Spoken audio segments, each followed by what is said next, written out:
Olá!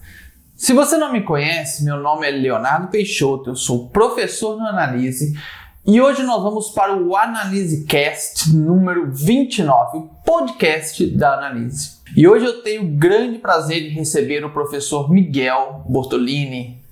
O professor Miguel, ele é professor da Universidade Federal do Acre, coordenador e orientador do programa de pós-graduação em Ciência da Saúde na Amazônia Ocidental. Ele ministra as disciplinas de Imunologia, Atividade Física e Saúde, Práticas Integradas à Saúde, Atividade Física na Promoção da Saúde, Metodologia de Pesquisa, entre outras. Além disso, ele é tutor do PET de Educação Física da Universidade. Ele também é coordenador do LAMED, que é a Liga Acadêmica Acreana de Medicina Esportiva, Nutrologia e Imunologia do Exercício. Além disso, ele é coordenador do Laboratório de Imunologia Transfusional. Ele foi articulista da Rádio CBN, na Central Brasileira Notícias do Acre, da coluna Saúde e Movimento, no ano de 2018 ao ano de 2020. E ele trabalhou em saúde pública como preparador físico junto à Unidade de Atendimento Integrado, a UPA, em São Jorge, na cidade de Uberlândia, em Minas Gerais. Então é com grande prazer que eu recebo o professor Miguel e bora para o AnaliseCast.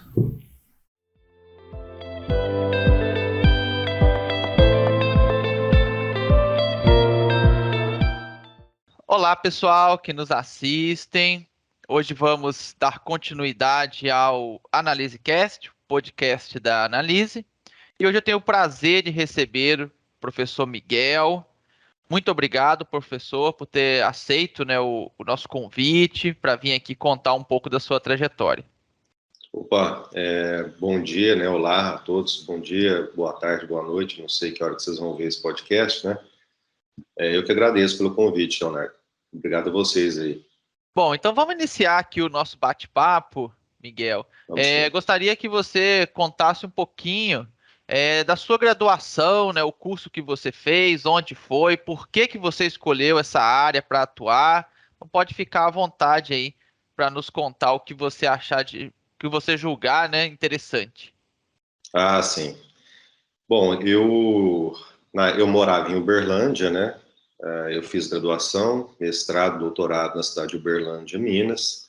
A minha graduação ela foi em Educação Física. Eu sempre gostei muito de esportes, Fui atleta amador de handebol, e por isso eu conheço a sua cidade, que você está em Patinga, E então aí quando teve a opção de escolher, no meu primeiro vestibular eu escolhi uma outra área, mas felizmente não consegui passar e acabei passando depois em Educação Física, e aí fui fazer Educação Física, E durante o curso eu tive alguns problemas físicos, principalmente ligado a rompimento de joelho, o joelho esquerdo, ligamento cruzado anterior. E a partir daquele momento, então, a gente acaba ficando em estado, como eu vou te dizer, Eu fazia handball 3 horas por dia, 6 dias na semana, e musculação 2 horas por dia, 5 vezes na semana. Mais o curso de Educação Física, que a gente tinha aulas práticas, E quando você arrebenta um joelho, você tem que parar com tudo. Não tinha, o ligamento estava arrebentado, não tinha como me exercitar muito bem. E eu fiquei 9 meses sem poder fazer a cirurgia, E nesses 9 meses foi muito bom para mim, porque eu acabei, como a gente fica mais parado, você acaba refletindo mais sua vida. Eu já estava no 5º ou 6º período de Educação Física, encontrei um professor meu na época. Eu acho que ele não era efetivo ainda, hoje ele é efetivo da Federal de Uberlândia. Encontrei ele numa Xerox, e ele estava tirando uma Xerox, e comecei a bater um papo com ele e tal. Professor, um dia eu queria fazer mestrado. Ele, eu vou talvez fazer doutorado na bioquímica, na bioquímica da UFA. Falei, legal, professor. E com quem que é? É com o professor Foed Salman Espíndola. E eu, então, guardei isso na minha memória, né?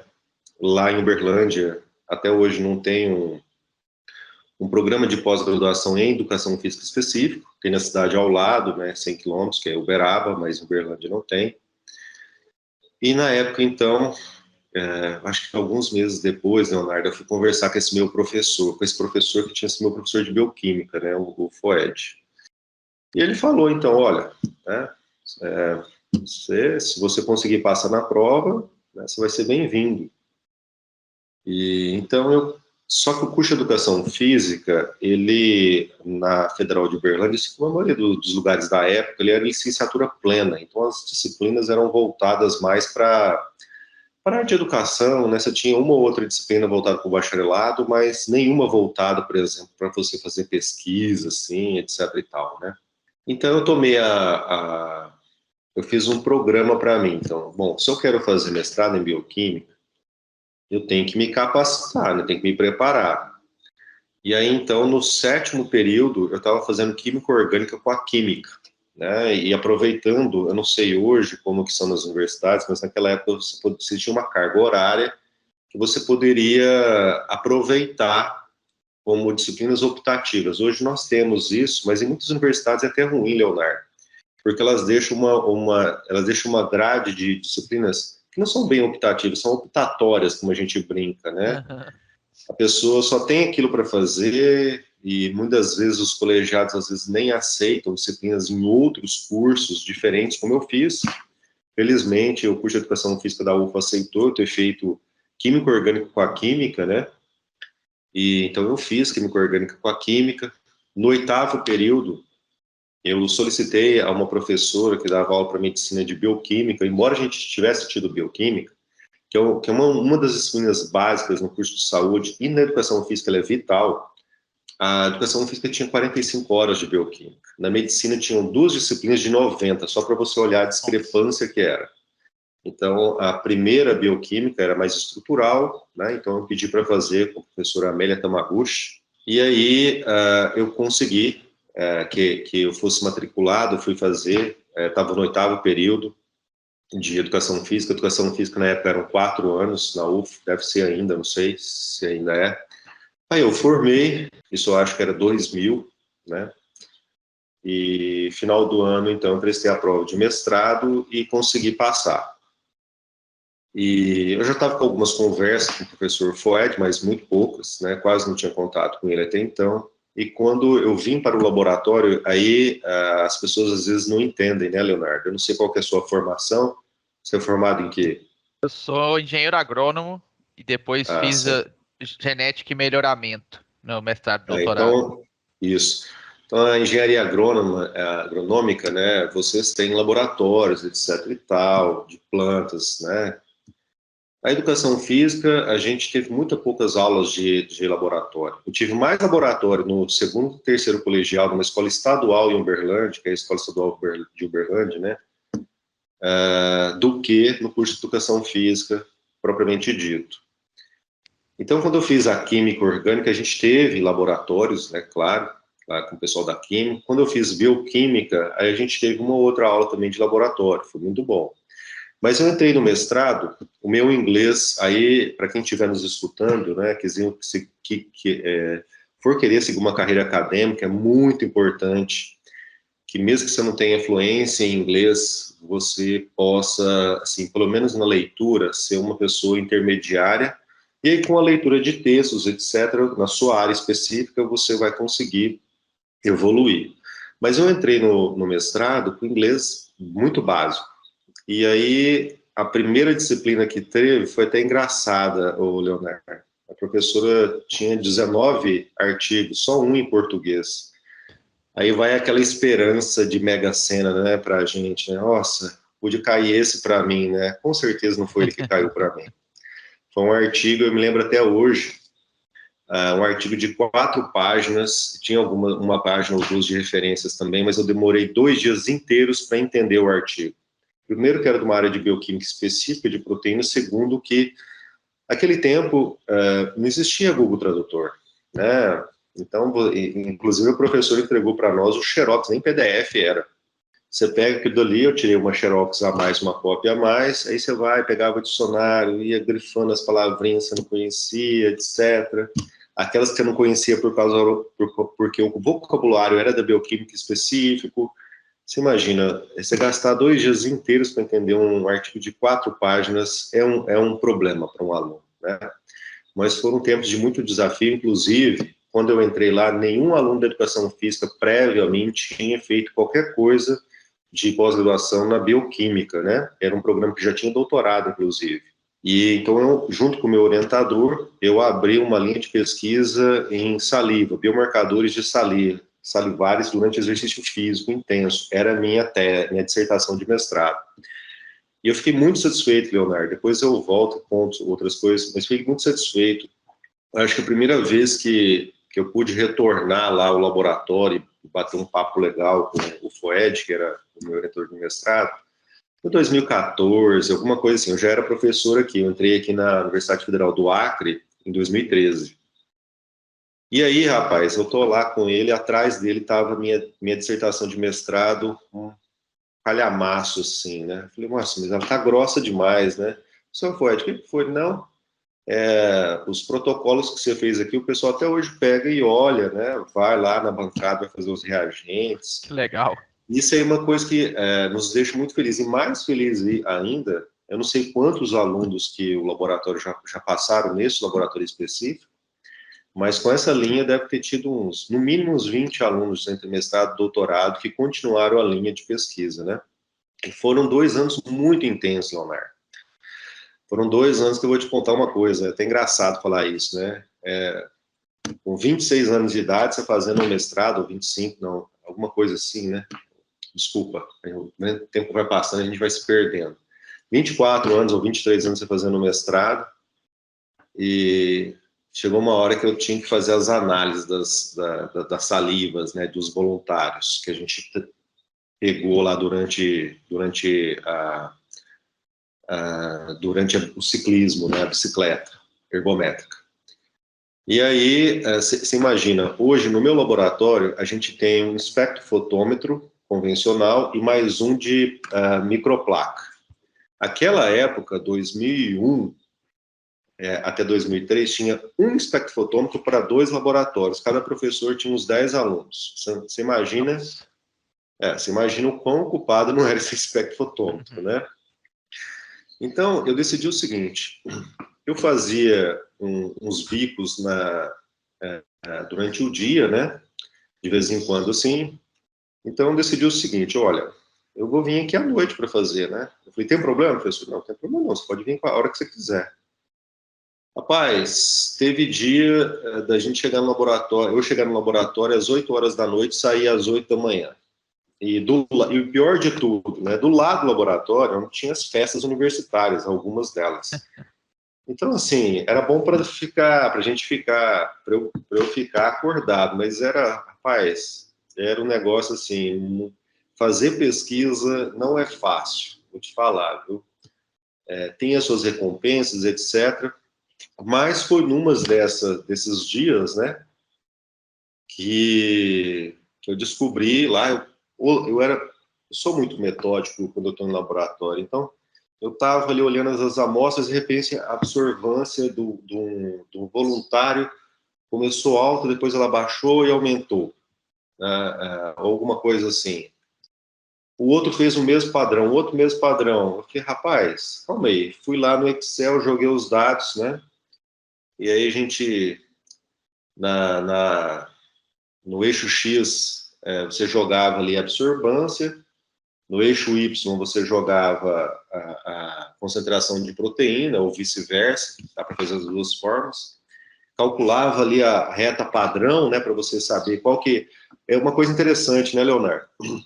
Quando a gente está fazendo matemática, lá no primeiro colegial, segundo colegial, terceiro colegial, o professor de matemática, às vezes, não aplica isso para nós. Para você, por exemplo, fazer uma reta, para você fazer uma dosagem de proteína, você precisa saber de reta padrão, você precisa encontrar, né, a equação de uma reta, o Excel faz isso para você, mas você precisa saber quem que é o A, o AX, o BY, ou vice-versa, mais o C. E aí você tem que substituir a absorbância, né? Num desses dois, depende de onde você colocou, para encontrar a concentração de proteína que você tinha naquele ponto, daquela saliva, daquele voluntário, né?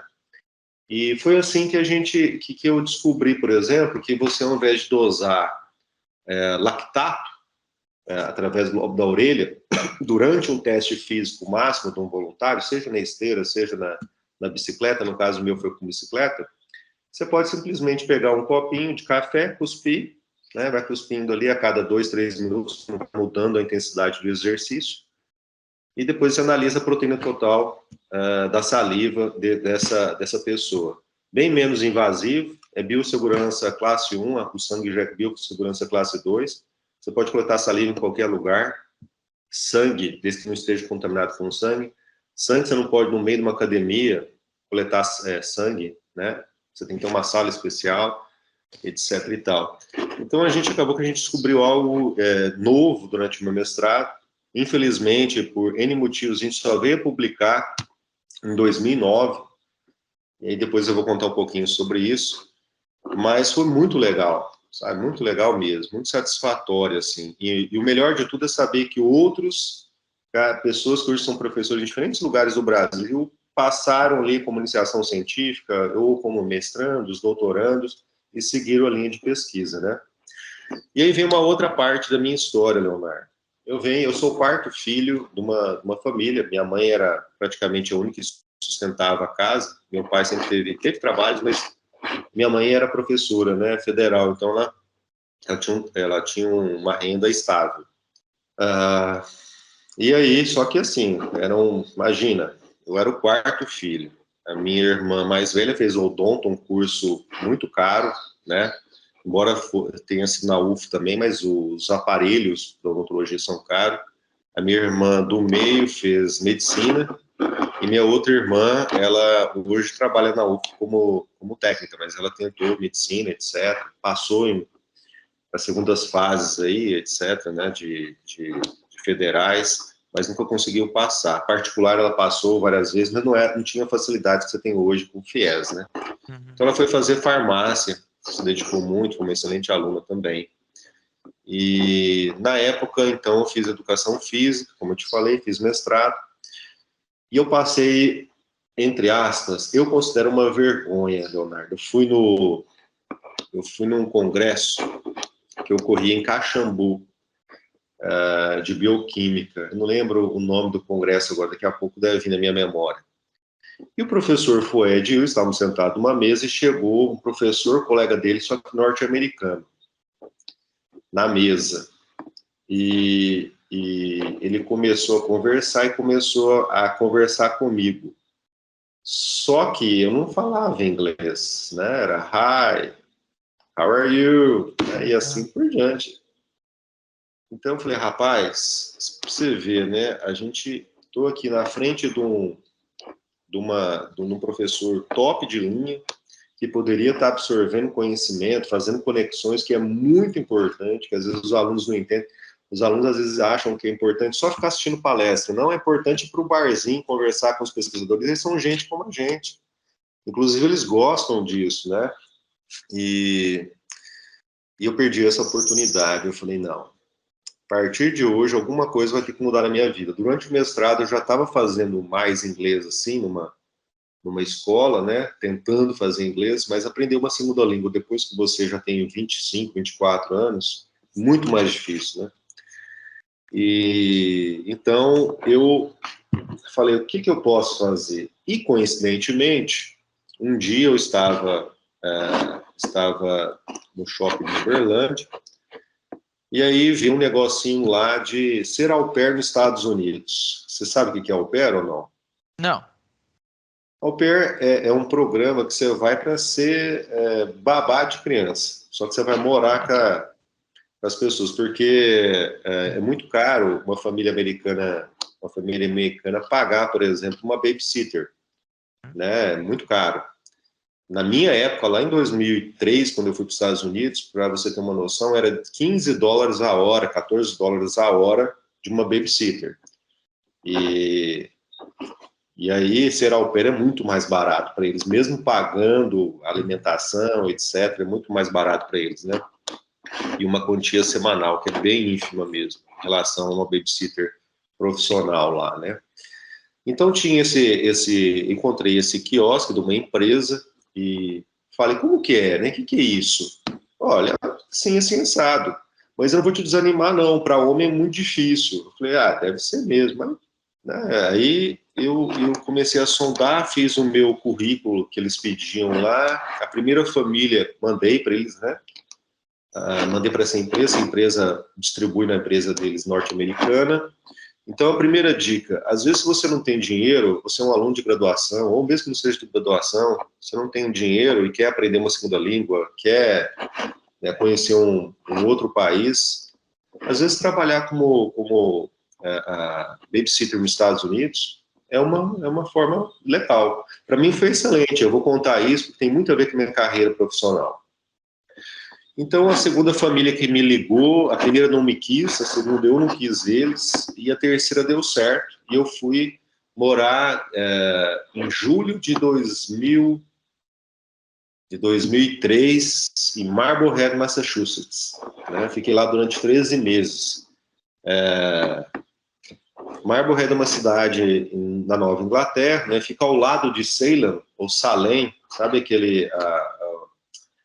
Bruxas de Salem, 31 de outubro, que o pessoal até Halloween, o pessoal comemora aqui, é nessa cidade que surgiu essa história, né? Então, eu pude participar também lá, etc., quando eu estava lá.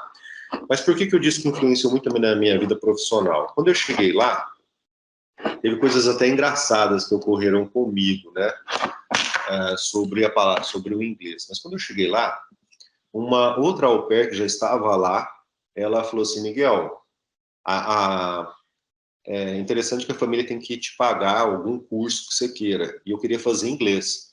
Ela falou assim, Miguel, você pode fazer inglês na Harvard. Eu falei, quê? Harvard? Você tá doido da cabeça, né? Fazer inglês na Harvard? Eu não sei nem inglês básico direito, eu vou fazer inglês na Harvard. Não, lá eles têm eles têm inglês para cada nível, eles têm inglês para quem não sabe falar nada de inglês.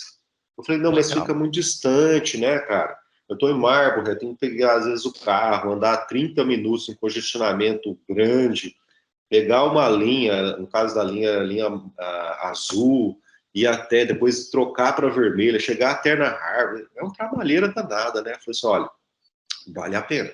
Eu consegui, né? Eles aprovaram, pior, eles não gostaram muito, mas depois eles entenderam também, eles gostaram, então beleza. Aí, então, eu fui fazer inglês na Harvard. Imagina, um jovem que mal sabia falar inglês, depois de 3 meses, né, alguma coisa assim, em setembro, eu estava fazendo inglês na Harvard. E eu conheci lá uma coisa que os jovens às vezes hoje não entendem, né, por causa dos smartphones. Eu fui numa loja e conheci o Thumb Drive, que é o pendrive nosso, né, Thumb Drive, eles chamavam de Thumb Drive, não sei como que chama hoje.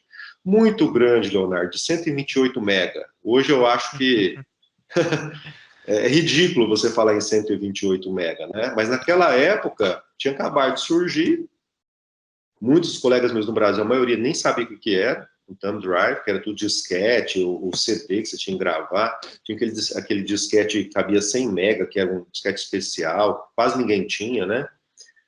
E eu peguei e comprei aquilo. E quando eu cheguei na Harvard, teve um dia, olha só que interessante, que eu eu acertei o prédio, mas eu errei o andar. E aí eu fui naquele andar, eu vi um monte de gente entrando numa sala, lá na hora que eu entrei na sala, Leonardo, tinha um monte de computador, tinha 4, 5 impressoras enormes. Eu falei, vem cá, mina, eu posso entrar, tal. O que é isso aqui? Perguntei para uma pessoa que estava lá. Mas que são os computadores, você tem livre acesso aqui. Livre acesso ao quê? Qualquer coisa que você queira, que tiver aqui online. Quando eu entro e eu me dou por conta que a Harvard tinha acesso a qualquer revista da minha área ou de outras áreas, com artigos, por exemplo, da minha área, né? Artigos que falavam sobre limiar anaeróbico, Varsam em 1964, 68, sei lá. Rapaz, para mim, eu falei, nossa senhora, o que é isso? Porque no Brasil, estudantes que estão me escutando hoje. Hoje você tem uma plataforma chamada Periódicos CAPES, você pode baixar os artigos, né? Da sua casa, inclusive, se você entrar na Rede Café, é só logar, geralmente com o seu mesmo login da internet da sua Universidade Federal. Naquela época, por exemplo, eu cheguei a pagar 34 ou 38 reais, lembrando que o salário mínimo em 2001 era algo em torno de 150 reais, eu cheguei a pagar 34, 38 reais em um artigo, para pedir, demorou 30 e poucos dias para chegar na biblioteca da UF. Eu chego na Harvard em 2003, qualquer artigo que você queria estava lá. Então, ô Leonardo, todos os dias que eu ia acho que era 2 vezes na semana, à noite. Minha aula era 6h30 da noite. Todos os dias que eu pegava o pendrive, chegava antes, ia lá e baixava um monte de artigo. Chegava em casa depois da noite e colocava no computador, ia salvando lá numa pastinha. Mandava para meus amigos aqui, e tem tal artigo. Tem, calma, eu vou procurar, me manda referência, procurava, mandava para eles aqui no Brasil, né? Então, assim, foi muito bom.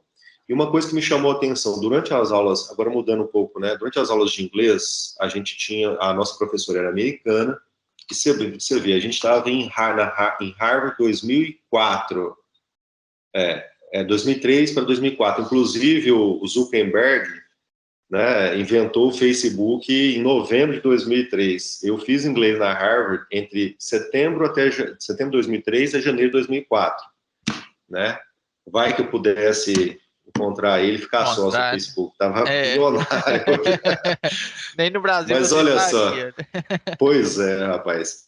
Mas olha só que legal. A professora, a gente tinha que apresentar um seminário. E eu quis falar, como eu vinha da área de bioquímica, eu quis falar de aminoácidos, feijão com arroz. E eles lá não conhecem muito feijão, assim, igual a gente aqui, né? E aí, Leonardo, eu falei assim, professora, eu não sabia o nome, porque aqui no Brasil, a UFO, em 2001, tinha 2 data shows para a UFO inteira, alguma coisa assim. Eu usei um na minha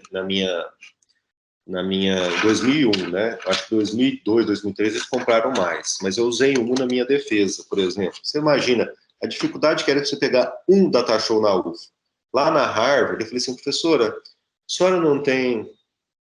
Eu não sabia explicar para ela, nem sei o que eu usei, mas eu falei assim, alguma coisa que manda a luz assim e tal. E incrível, ela também não sabia. Ela não sabia que na Harvard tinha data show, que lá é Data Projector, né? Aí ela falou assim, você conversa com o cara do audiovisual. Eu fui lá, você não tem um equipamento que manda a luz assim? Você imagina, né? Meu vocabulário ínfimo em inglês na época. Ele falou, tem, Data Projector, this one here. Aí eu falei, como que eu faço para pedir emprestar, né? Ele falou assim, olha, você dá seu nome aqui, que dia que você vai que eu levo na sala. E aí eu fui um dos primeiros a fazer essa apresentação de Rice and Beans e levei na sala. A professora da Harvard nunca tinha visto. Eu falei, rapaz, poxa, quer dizer que, né, não é normal. Então, eu vou pular um pouquinho aqui. Então, assim, foi muito interessante. Eu conheci pessoas do mundo inteiro naquela aula de inglês, tá? Eu queria também fazer um estágio. E eu conheci uma pessoa que ele estava fazendo doutorado na Boston University. E eu não lembro, não sei se é Alexandre o nome dele. Eu vou depois, faço a questão que você coloque lá, porque essa pessoa mudou minha vida. Embora às vezes ela nem saiba disso hoje. E ela falou assim, olha, Miguel, tá aqui meu e-mail. Naquela época não existia smartphones, tá, caros senhores e senhoras? Tá aqui meu e-mail. Você me manda o e-mail que eu vou te mandar possíveis laboratórios que você possa pedir um estágio no seu tempo livre. Aí, cara, eu mandei um e-mail para ele, nunca achei que uma pessoa ia me ajudar. Ele mandou uma lista de uns 10, 15 laboratórios. Eu fiz uma carta, né, em inglês, com o meu inglesinho básico lá, e uma carta assim, pedi para alguém dar uma olhada, alguém saber mais inglês que eu, a pessoa olhou, e só trocava os nomes, né, Mr., não sei o que, Doctor, não sei o que, trocava só os nomezinhos, pedindo um estágio. E para minha surpresa, tempos depois, 2 pessoas me responderam, ambas da Tufts University, uma universidade no centro de Boston, né? Tufts University. Uma falando que não podia me dar estágio, mas que se fosse em outro tempo era para eu entrar em contato de novo, e o Dr. Jeffrey B. Blumberg, que era no laboratório de envelhecimento, ele falou assim, me explica melhor, o que um mestre em bioquímica está fazendo como au pair nos Estados Unidos? Eu expliquei para ele, mandei um outro e-mail e falei, olha, eu vim para cá para aprender inglês, porque né, não tive essa oportunidade, venho de família pobre, etc e tal.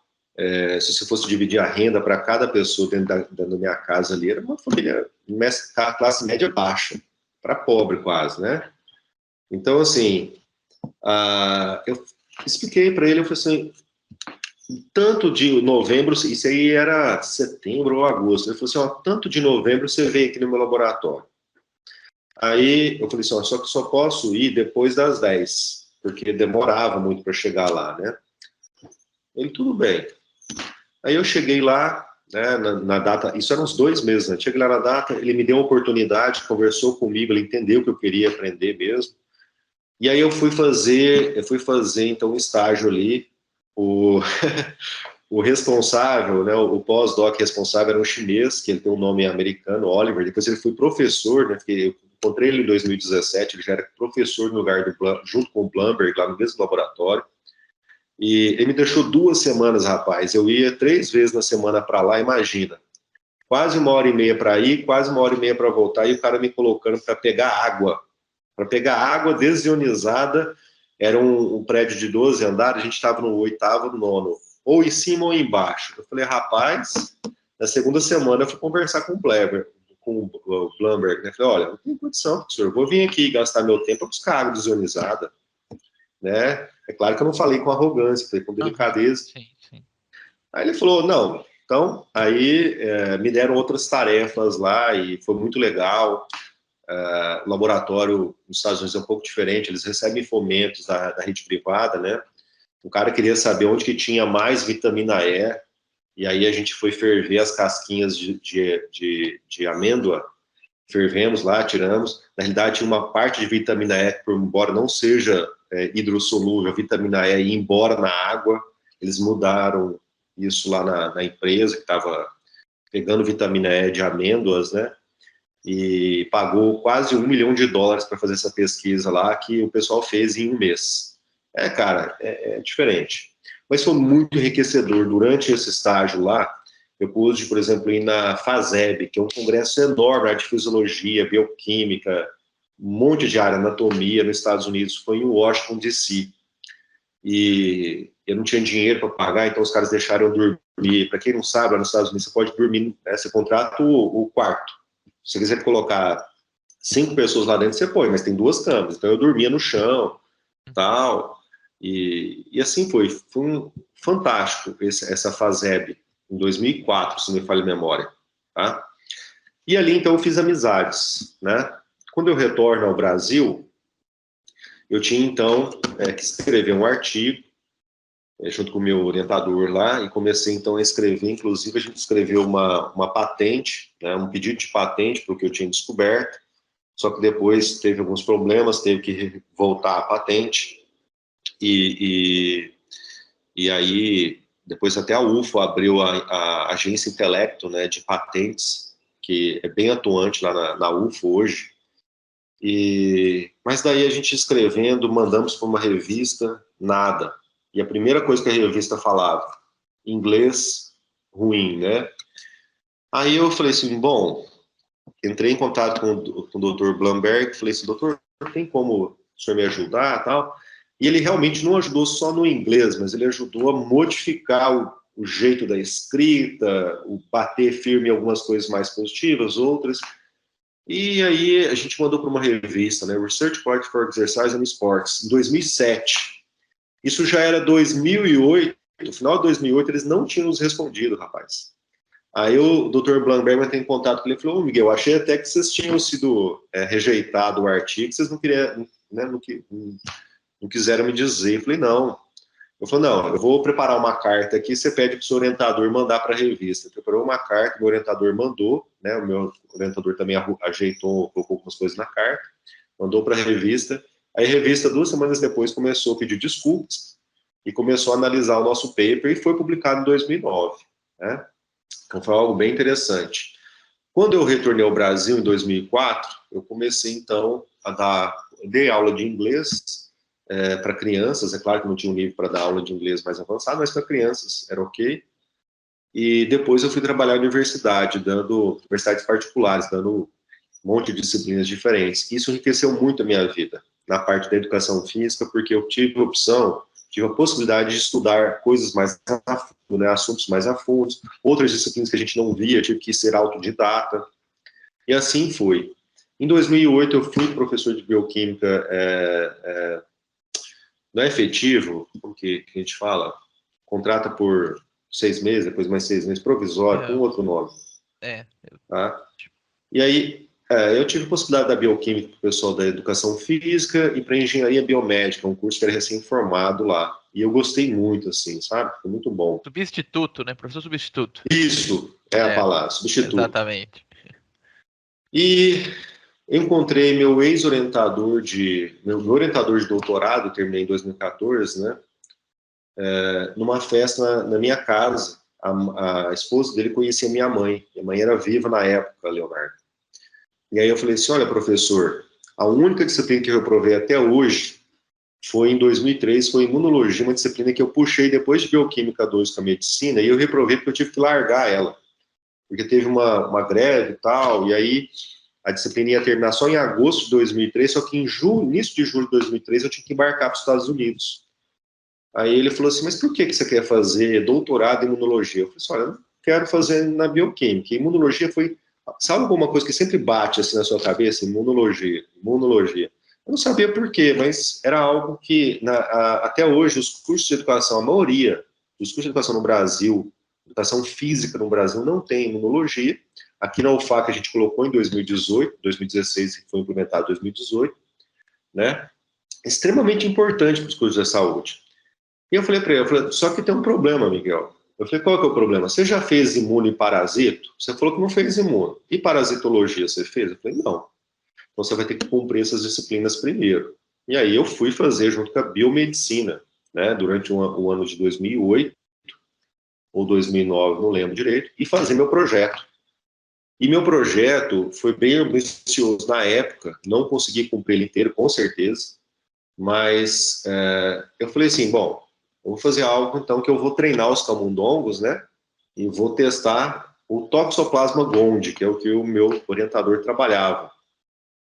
E aí, só que a primeira vez que eu apresentei, meu projeto não estava muito fechado. E eu encontrei um artigo sobre parasitemia de Trypanosoma cruzi em camundongas, de um outro brasileiro, foi publicado em 2009, no Paraná, ele publicou numa revista internacional também. Camundongas que faziam exercício tinham uma menor concentração de Trypanosoma cruzi no sangue, então a parasitemia menor, né? E aí eu falei, bom, tá aqui, eu vou colocar isso para respaldar meu projeto. Na segunda vez que eu fui apresentar, você vê que a gente tem que sempre prestar atenção. Eu fui apresentar, minha banca, tinham 4 avaliadores, eu acho. 2 da parasitologia e 2 da imunologia. Não tinha ninguém lá, era um programa de imunologia e parasitologia aplicada. A gente tem um trabalho com eles lá hoje, inclusive, né, fazendo cooperação sobre vacinas, exercício, eficácia de vacina, alergia, etc.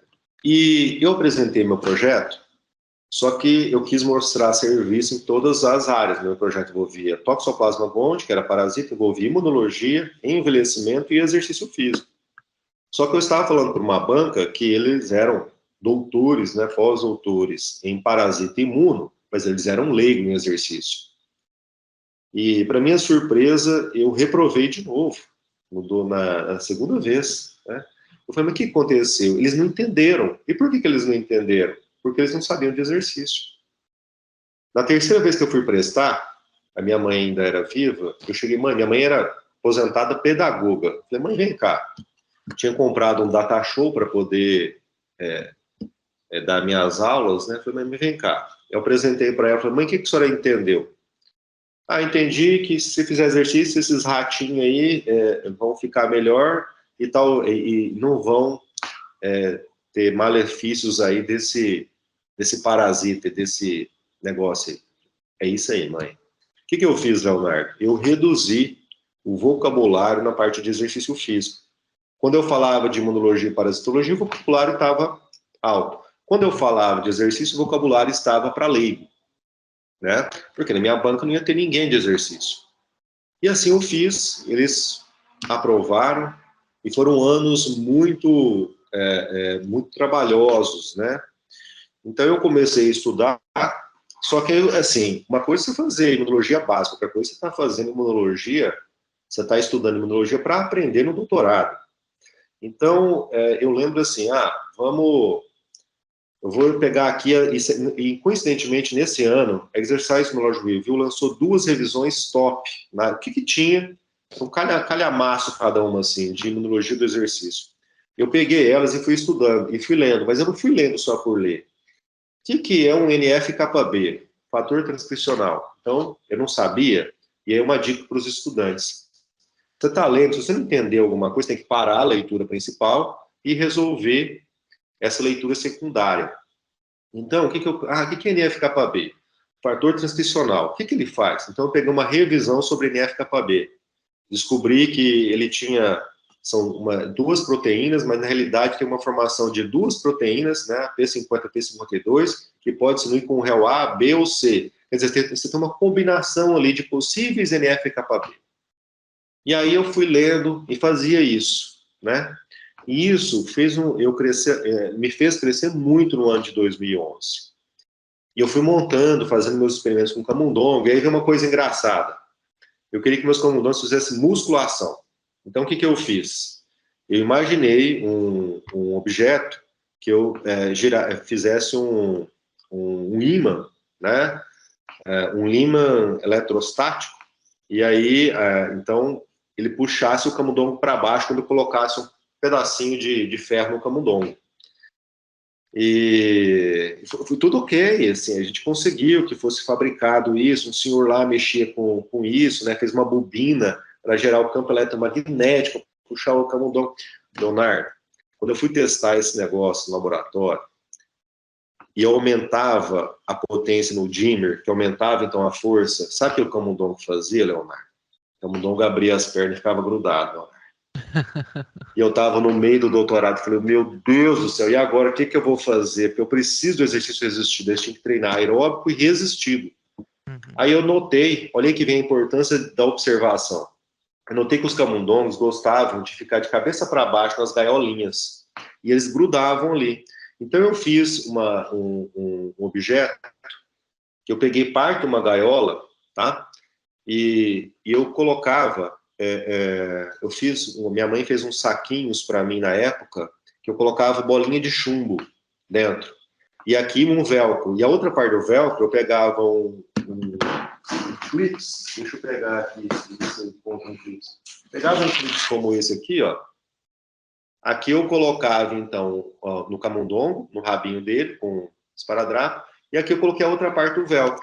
Aí o camundongo ia subir, ele agarrava aqui, ia subir e puxava o pezinho, né?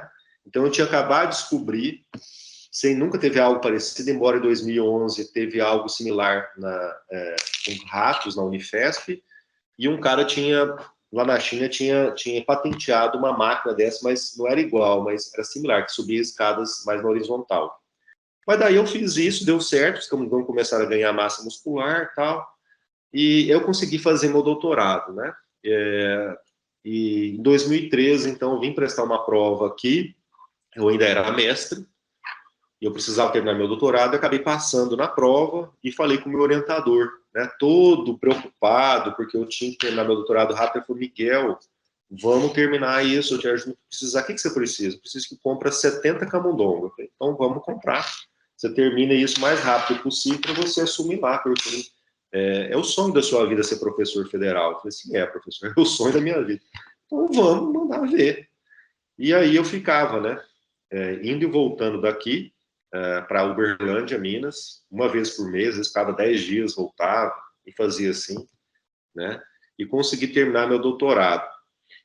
Mas, em 2012, eu fui assistir uma palestra da SBI, Sociedade Brasileira de Imunologia, E o cientista que abriu a palestra foi um pesquisador que eu admiro muito, chama Ruslan Medzitov.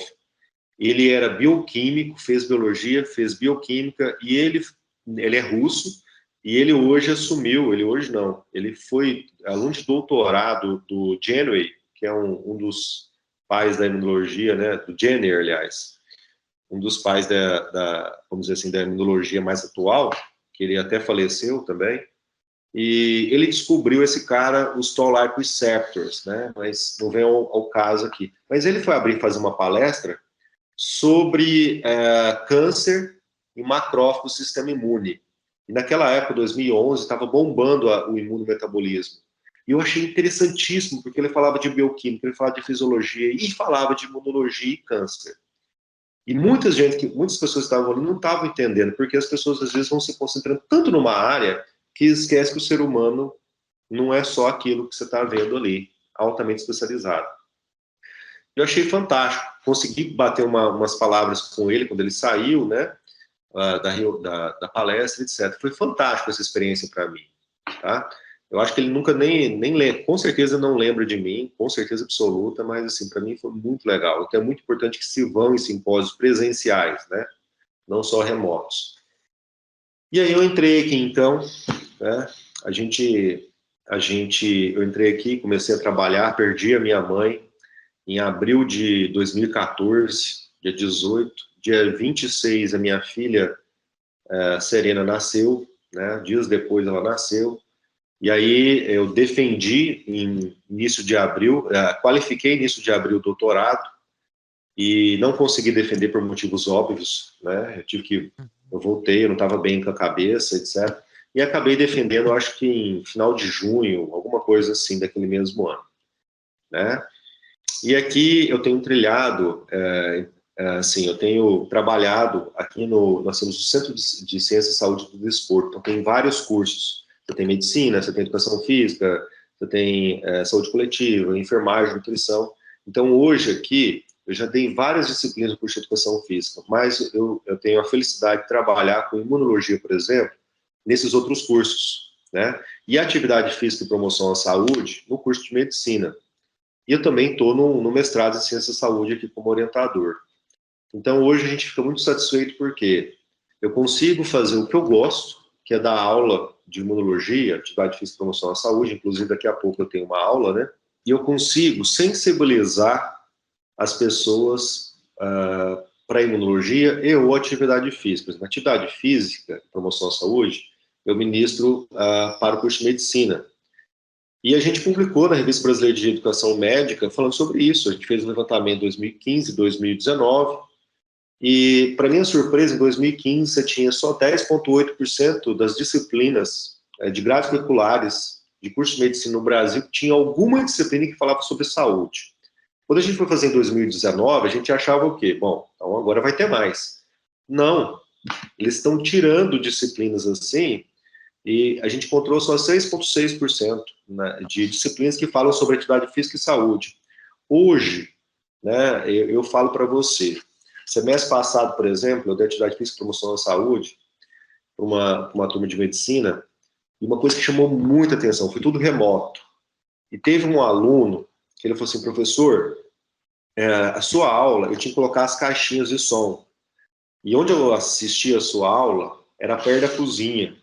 E minha mãe era hipertensa, diabética, e ela começou a escutar suas aulas, professor. E aí a minha mãe não só começou a fazer exercício, andar na praça, etc., mas ela chamou as vizinhas dela também, né? Então foi assim, coisas que assim, é muito satisfatório para mim. Por quê? Eu comecei a dar aula de atividade física e promoção à saúde no curso de medicina, porque eu também trabalhei, eu esqueci de falar isso para você, mas eu também trabalhei em UPA, em Minas Gerais, só que Minas Gerais, não sei se aí em Patinga também é assim, a gente chama de UI, né, Unidade de Atendimento Integrado. Aqui, e no resto do Brasil, quase que toda unidade de pronto atendimento. E eu atendia 11 PSFs, né? E, poxa, minha mãe morreu de câncer de intestino em 2014, cara. Eu não consegui, em casa de ferreiro, espeta de pau, né? Um dos cânceres mais evitáveis que você tem é de mama e intestino. Eu não consegui fazer que minha mãe evitasse essa recidiva de câncer de intestino, né? Eu falei, então eu vou dar aula para esse pessoal aí, porque esse pessoal aí vai conseguir, quando formar, vai conseguir sensibilizar os pacientes, né? E está sendo muito satisfatório, assim, para mim, eu fico muito satisfeito com o poder da aula, a imunologia que eu dou hoje. Eu tento sempre aliar, por exemplo, ao curso que eu estou dando, né? Então, se eu dou na nutrição, por exemplo, eu não vou ficar falando só de patógeno hospedeiro, eu vou falar de vitamina D, cara. Vitamina D transcreve mais 900 genes, cento e poucos tem a ver com o sistema imunológico. A pessoa que tem baixa de vitamina D, déficit de vitamina D, ela tem um sistema imunológico ruim, ela pode ter maior porcentagem de câncer, se ela ficar gripada, ela fica muito mais gripada, tem mais gripes por ano. Possivelmente, pacientes que tinham baixa déficit de vitamina D tiveram Covid, modos mais graves de Covid, assim por diante, né? Então, são conhecimentos que a gente vai adquirindo, a gente tenta ajudar o aluno, porque o fim da universidade é você fazer com que o aluno aprenda e se ligue, se forme aquele aluno, né? E, então, isso, sim, tem sido muito legal, eu fico muito satisfeito de poder modificar e atuar a vida de um futuro médico, de um futuro profissional de educação física, de um futuro nutricionista ou enfermeiro. Isso deixa a gente muito satisfeito, né? Mas não é fácil. E a gente chamava atenção para o quê? Os cursos de educação física não têm imunologia no Brasil. A gente fez um apanhado nas grades curriculares, de 695 grades curriculares na íntegra que a gente conseguiu, nós encontramos em 4 cursos alguma disciplina que no meio tinha imunologia.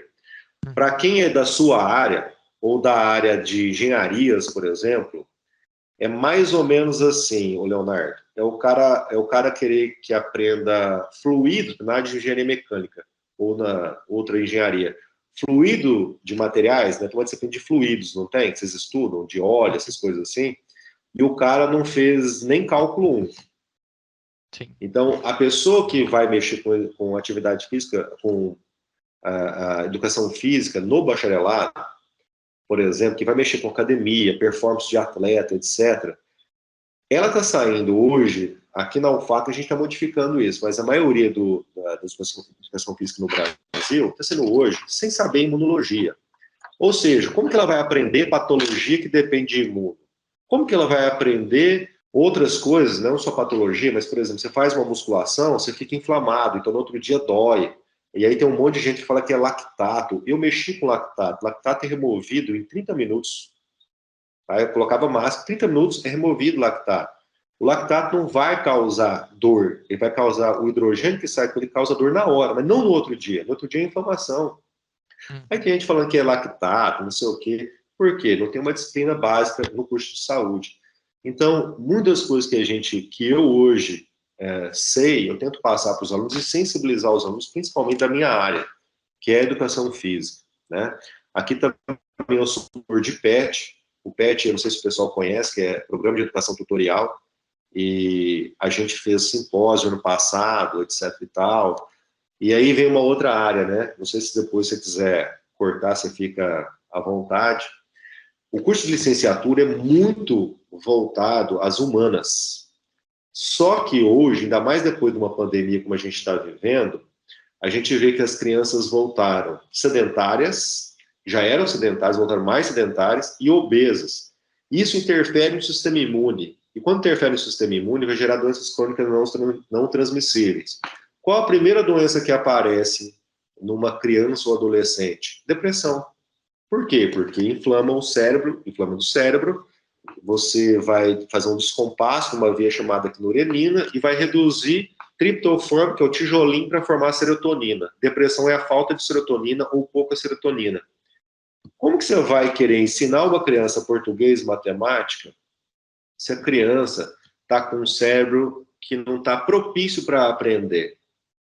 E aí nas escolas hoje, o que você vê?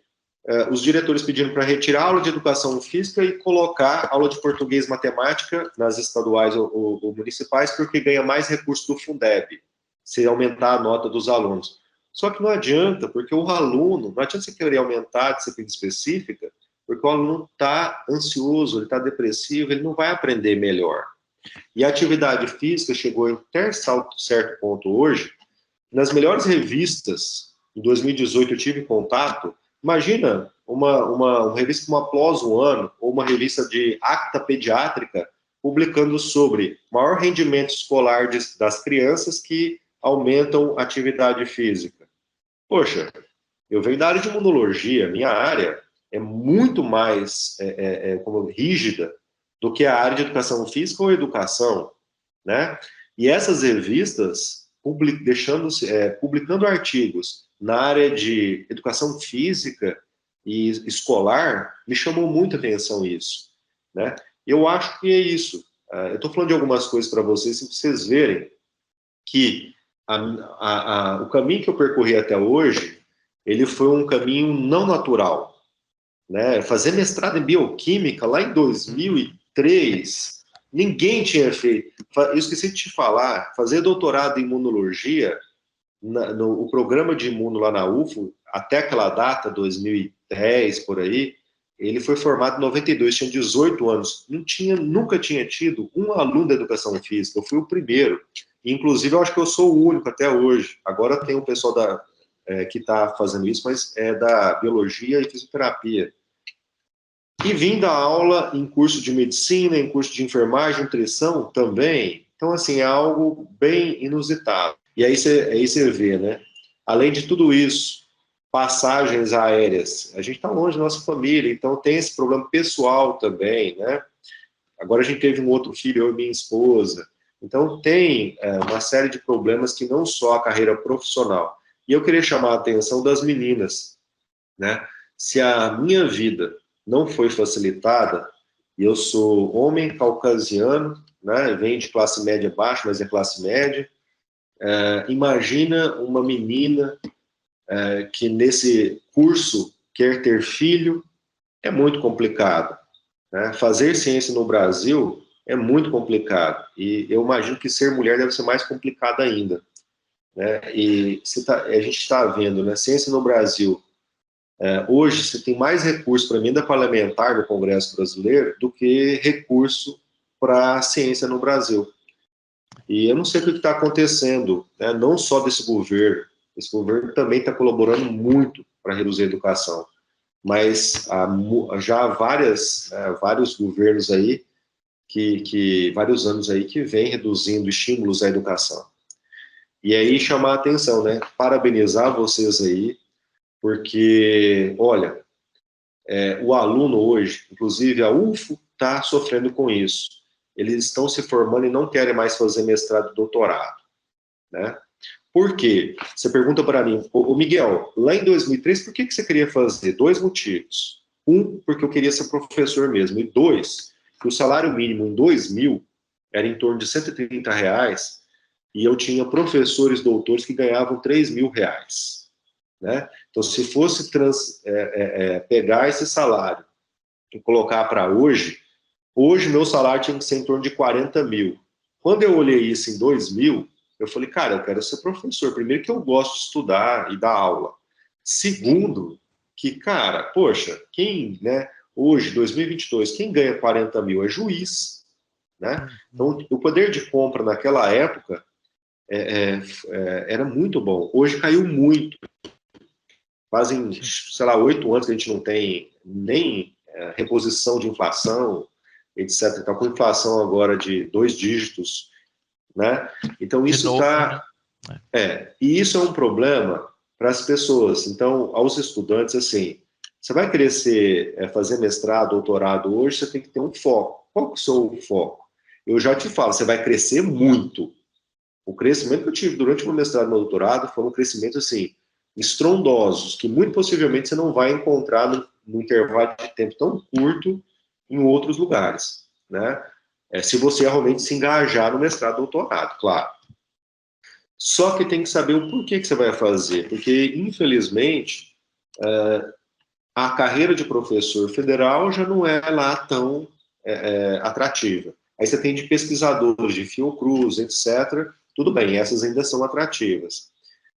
Então tem que ver o que você vai querer fazer. Então, se você gosta muito, vá para essa área.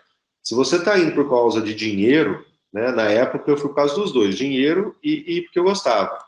Não vai para essa área, né? A parte boa é que uma coisa que eu queria falar que eu esqueci, só para a gente finalizar. Quando eu fui fazer esse estágio na Tufts University em 2003 para 2004, poxa, um cara brasileiro, mestre brasileiro, né, numa universidade muito boa, no centro, Massachusetts, não sei hoje, mas na época tinha 98 universidades, entre universidades e faculdades, a maior concentração de universidades e faculdades do mundo. Duas das melhores ainda estão lá, que é o MIT e Harvard University, né? Eu falei, cara, o que eu vou fazer, né? Você fica sempre tipo assim, se colocando para baixo frente aos outros. E quando eu cheguei lá, eu vi que não era bem assim, não. As tarefas que os doutorandos estavam lá, o pós-doutorando estavam fazendo, eu fazia igual ou melhor. Teve uma pós-doutoranda que veio da Inglaterra ou da Alemanha, não sei. Cara, eu não sabia fazer um gel de eletroforese. É um negócio assim, dentro do laboratório de bioquímica, eu vou te falar, quem está dentro do laboratório de bioquímica raiz é algo, fazer um café, tá? É uma coisa, não é lá muito complicada. Embora fazer um café, você pode fazer um café ruim ou bom. Fazer um café bom é um pouquinho mais complicado, mas fazer um gel de... A mulher não sabe fazer isso. Eu falei, cara, calma aí. Eu sou um mestre. A mulher é pós-doc, ela não sabe fazer um... Calma, ela... Por quê? Ela, no primeiro mundo, eles compravam pronto o gel, para depois correr as proteínas. Lá no nosso laboratório que eu fazia no mestrado, eu ajudava meus colegas, eu nunca mexi com gel, mas os meus colegas mexiam, então eu ajudava eles a fazer. Você tinha que fazer tudo, né? Lá eles compravam o kit, teve um dia que eu comecei a rir internamente, claro, né, Leonardo, dentro do laboratório, lá nos Estados Unidos. No Brasil, a gente fazia todo o reagente de Bradford, para você dosar proteína na saliva, qualquer que fosse o líquido. Lá eles compravam um kit pronto. Eu olhei aquele kit e comecei a rir. Eu falei assim, gente, o que eu vou ter que fazer aqui? Só análise de proteína? Não precisa nem fazer o reagente? Então, assim, foram algo que eu esqueci de falar, mas é muito importante. Quando você tem uma boa formação, e você vai atrás da sua formação, por exemplo, muitos brasileiros doutores estão sendo contratados nos Estados Unidos e outros lugares como professor. Tá? Às vezes eles vão fazer um pós-doc e os caras chegam lá e falam assim, poxa, eu sei mais que, ou tanto quanto aquele professor que é o meu orientador de pós-doc. E aí acaba ficando. Tem dois colegas meus que já estão lá, né? E tem um salário muito bom, assim, né? Para ser professor nos Estados Unidos. Então é algo que cada um trilha a sua história. A minha história, bem resumidamente, foi essa. Embora hoje eu esteja feliz, né, fazendo meu trabalho, economicamente está começando a ficar inviável, então vai um alerta, né? Se a gente não modificar, valorizar mais o professor, da parte econômica é muito importante também. Com certeza. A Universidade Federal, às vezes, só tem pessoas que não fazem nada aqui dentro. Um professor de federal, aquele cara, aquela pessoa que trabalha mesmo, ela tem que dar aula na graduação, pós-graduação, ainda fazer pesquisa em bancada em laboratório como eu, né? E eu ainda oriento alunos de TCC, de PIBIC, iniciação científica, hoje eu tenho 5, e ainda, é claro, o PET Educação Física é a parte. Mas, assim, não é fácil. Colegas aí que estão na Fiocruz fazem trabalho, né, eles fazem exclusivamente pesquisa. Então, é algo que dá para se despender mais tempo. Nós estamos, quem trabalha mesmo, professor, vai ficando meio sobrecarregado, sabe? E quem carrega nas costas a pesquisa brasileira não são, é claro que contribui muito, o pessoal da Fiocruz, etc., outras empresas, né, que você tem de pesquisadores profissionais, mas ainda a massa grossa são professores de universidades federais. E a gente vê muitas vezes a universidade particular publicando, na hora que você vai entender ali, na realidade a pesquisa foi feita na federal, grande parte delas, né, não foi feita na particular. Por quê? Pesquisa custa dinheiro, a universidade particular, ela ainda não tem aquele incentivo para colocar a grana dela, de lucro dela, dentro de pesquisa, né? Ainda mais quando é pesquisa básica. Isso está mudando, claro, mas ainda não tem. Então, assim, é muito importante olhar para nós, não como pessoa que está dentro da universidade fazendo arruaça, agora o pessoal, a gente está querendo fazer greve. O pessoal, vocês querem fazer greve, não sei o quê. Nós queremos fazer greve. Nós, eu falo assim, os professores praticamente do Brasil inteiro, né, federais. Sim. Por quê? Você está com inflação no segundo ano de 2 dígitos e a gente não tem reparo, nem o aumento, nem o reparo de inflação há praticamente 8 anos. Então, quer dizer, meu poder de compra 8 anos atrás hoje é metade de um. E aí, né? E assim, mas por que a gente quer melhorias salariais, etc? Porque se a gente conseguir ter melhorias salariais, nós vamos ficar aqui. E eu, Leonardo, aqui eu tenho aluno, Leonardo, diferente do Sudeste, que eu já dei aula na UF, dei aula em particulares. Aqui eu tenho aluno, Leonardo, que o cara é o único de uma família, por exemplo, de entre primos, primas, etc. Ele é o único que chegou na graduação. Os pais dele não sabem nem o que é fazer um curso de graduação. Porque os pais deles, muitas vezes, nem fizeram, não sabem nem ler e escrever. Tem pais de alunos aqui que eles vêm emocionados, pega na mão da gente e fala, obrigado, professor. Mas por que obrigado? Você que é o herói que conseguiu colocar o filho na universidade, não fui eu. Eu só estou aqui para cumprir meu trabalho. Obrigado a você, né? E isso no Sudeste não é tão normal. No Sudeste, por exemplo, a minha mãe, por mais que, né, ela é pedagoga, ela tem um curso de graduação. Vários colegas meus aí no Sudeste, os caras têm pai com mestrado, doutorado, é mais comum, ou pelo menos graduado. Aqui, não. Então, a gente consegue fazer muita diferença em lugares como o Acre, por exemplo.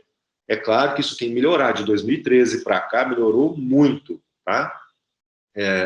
A formação, né? Hoje, a gente tem a felicidade... semana passada, nessa mesa, eu participei de uma banca de mestrado, onde a aluna ela vai ser chamada como professora da UFAC, mas no campus Cruzeiro do Sul.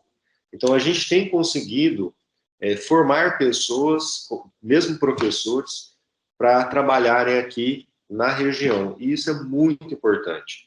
E eu estava te dizendo, no programa onde eu fiz Imunologia para Histologia, meu doutorado, eles estão com dificuldade de alunos para fazer mestrado e doutorado. Justamente porque o aluno poxa, se eu fizer uma graduação, eu vou ganhar X. Se eu fizer mestrado e doutorado, eu não vou ter... Aquele tempo que eu fico, 6 anos que eu fiquei fazendo isso, na realidade, eu terminei o doutorado em 3 anos e 3 meses. Então, 5 anos e 3 meses que eu fiquei fazendo isso, eu não tenho CLT. Eu não, né, a gente ganha a bolsa e fica como como que fala? Não é um trabalhador, né? Sim. E isso machuca muito a gente, porque na hora que você vai ver depois, eu para aposentar agora, só vou conseguir aposentar com 75 anos. Eu já tirei de cabeça aposentar antes. E o Brasil, então, não leva, entre aspas, tão a sério a formação profissional. Eu acho assim, o pessoal fica falando, o que é caro? Caro é você ter que importar tudo. Tá? Quando você tem um profissional que demora aí, né, 10, na realidade, 20 anos para se formar, você vai ver aí, o cara tem que fazer até chegar no terceiro colegial, depois mais 4, 5 anos de faculdade, mais 6 anos para virar doutor. E eu vou te falar, mesmo que a gente vire doutor, a gente não está pronto ainda. Precisa mais de uns 5 anos por aí para dar uma amadurecida para poder começar a retribuir. Esse profissional, ele pode ser caro para ser formado, mas depois que ele começa a retribuir à sociedade, o ganho para a sociedade, independente se é da área de engenharia agronômica, se é engenharia, se é a área de imunologia, bioquímica, se é biologia, se é educação, né, matemática, português, ele vai retribuir muito à sociedade.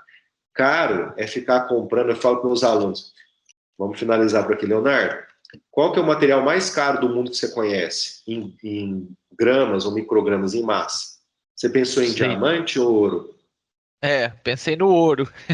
Rapaz, mais caro que eu conheço chama anticorpo monoclonal, que pode ser utilizado como fármaco. O micrograma, escuta essa, o micrograma chega a custar $3.000. Eu queria ter só 1 grama para poder vender. Né? Então, assim, eu estou falando isso para vocês porque, para você fazer, a gente fica falando aqui, Mas para você chegar a fabricar um anticorpo monoclonal, você precisa ter um monte de cientista altamente capacitado e investir em numa fábrica de tecnologia farmacêutica de ponta, tá?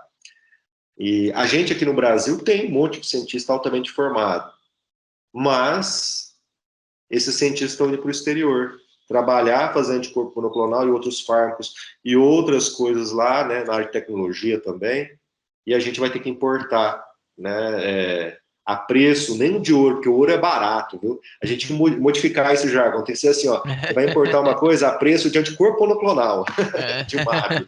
Isso que é caro, né, meu amigo? Mas é isso, eu queria agradecer então a vocês aí, da empresa, viu, Leonardo? Tomara que consiga tocar o coração de alguns e tentar ajudar alguns estudantes, outros profissionais que queiram vislumbrar, né, a área acadêmica, ou até não, né, entrar na área de pesquisa, fazer uma startup, depois que tiver um mestrado, doutorado, que é muito importante também. Então, muito legal, Miguel, o bate-papo com você. Acho que você trouxe pontos, levantou pontos importantíssimos hoje, né? Primeiro, a questão de não ficar focado só ali naquele pedacinho de carreira, vamos dizer assim, igual você fez a educação física e já foi para uma área completamente diferente. Quase ninguém da educação física seguia esse caminho, né? Da imunologia, igual você mesmo falou aqui com a gente. Você não viu condições de aprender inglês aqui no Brasil e deu um jeito de ir para os Estados Unidos. Então, assim, para a gente também não ficar preso, putz, eu não consigo fazer isso porque não tenho condição ou não tive oportunidade. Não. Cria suas oportunidades, né? Isso também acho que é muito importante para o aluno, não ficar só esperando vir a ele, mas ele criar as suas oportunidades. Você comentou também na questão do network, né, que é tão importante. Às vezes Extremamente. às vezes o aluno tem medo, né, de chegar ali no professor, de conversar, de bater um papo. E como você disse, é gente, todo mundo é gente. Tem que conversar, tem que buscar informação, fazer o network, que lá na frente pode te ajudar muito. E, né, em relação a essa parte de salário, infelizmente a educação está ficando sucateada, né? Concordo plenamente. Hoje é difícil a pessoa pensar em fazer um mestrado, uma bolsa de R$ 1.500 com um salário de 1.200. Qualquer emprego que você arrumar vai te pagar mais do que isso, né? Então, estamos numa situação complicada da educação brasileira. Esperamos que próximo governante que assumir o cargo de presidência, né, possa olhar um pouco mais para a educação, porque senão nós vamos chegar num momento é, inviável de pensando em pós-graduação, né? E aí a gente tem que entender, nós não vamos formar mais doutores, né? A gente vai ter só graduação dentro do Brasil e vamos esquecer do resto. E aí eu acho que nós estamos andando décadas para trás, né, nesse caminho.